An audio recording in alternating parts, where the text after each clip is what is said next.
পূর্বাভাস ছিলই, মিলেও গেল। মকর সংক্রান্তির আগের দিনই ফের পুরনো ফর্মের শীত।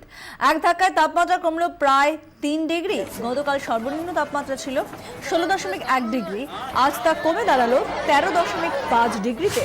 হাওয়া অফিস জানাচ্ছে কাল অর্থাৎ মকর সংক্রান্তির দিন তাপমাত্রা আরো কমবে।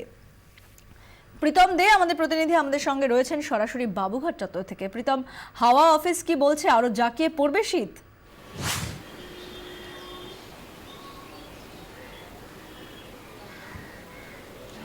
পূজা একেবারেই ঠিক তাই। উত্তরের যে হাওয়া, উত্তরের হাওয়ার হাড় কাঁপানো যে হাওয়া, কাশ্মীর ছুঁয়ে আসা যে হাওয়া, বরফ ছুঁয়ে, সেই হাওয়া টের ভালো রকম পাচ্ছে শহরবাসী। এবং শুধু এই শহরের যে সর্বনিম্ন তাপমাত্রা কমে গেছে এক ধাক্কায় 3 ডিগ্রি তা নয়। আমরা যদি দেখি বাঁকুড়াতে 12.5, আসানসোলে 11.5, কৃষ্ণনগরে 12.4, শ্রীনিকেতনে 11.0, জলপাইগুড়িতে 9.1, বহরমপুরে আর কোচবিহারে যথাক্রমে 10.4 এবং 7.7 ডিগ্রি সেলসিয়াস, যেটা স্বাভাবিকভাবেই এই কদিনের এই মরশুমের একটা বেশ ভালো রকম সর্বনিম্ন তাপমাত্রা, কম বলা যেতে পারে। এবং এই যে স্পেল, শীতের যে শীত এসেছে, শীতের আমেজ আর বলবো না, শীতই বলা ভালো। এবং এই শীত বেশ কিছুদিন থাকবে এমনটাই আবহাওয়া দপ্তর জানাচ্ছে। অন্তত রোববার পর্যন্ত তাপমাত্রার পারদ আরও নামবে, বাড়বে না, এমনটাই ইঙ্গিত আবহাওয়া দপ্তরে। তার কারণ এখন না আছে কোনো পশ্চিমী ঝঞ্ঝা, না আছে কোনো ঘূর্ণাবর্ত, না বঙ্গোপসাগরের উপরে কোনো জটিল পরিস্থিতি তৈরি করছে আবহাওয়া।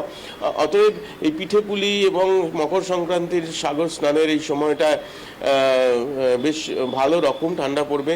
আজকে যেমন যে তাপমাত্রা রয়েছে 13.5 ডিগ্রি সেলসিয়াস, স্বাভাবিকের থেকে 1 ডিগ্রি কম, এইটা আরও কমতে পারে, 11-র কাছাকাছি আগামী দুদিনের মধ্যে চলে যেতে পারে সর্বনিম্ন তাপমাত্রা। এবং সঙ্গে যে হাওয়া, ঠান্ডা হাওয়া, সেটা বেশ ভালো রকম রয়েছে। আরেকটা কথা পূজা তবে বলে রাখা ভালো যে গত 16ই ডিসেম্বর এই মরশুমে শীতলতম দিন ছিল, 12.7 ডিগ্রি সেলসিয়াস ছিল সর্বনিম্ন তাপমাত্রা। সেটা এখনো যদিও ছুঁতে পারা যাবে কিনা সেটা দেখার, কিন্তু আপাতত ঠান্ডাটা বেশ জাঁকিয়ে বসেছে। আজ সকাল থেকে তো বটে, কাল রাত থেকেই বরং বলা ভালো। জানতে চাইবো যে এই ঠান্ডা কি একটু দীর্ঘস্থায়ী হবে নাকি কিছুদিনের মধ্যে এই ঠান্ডা উধাও হবে?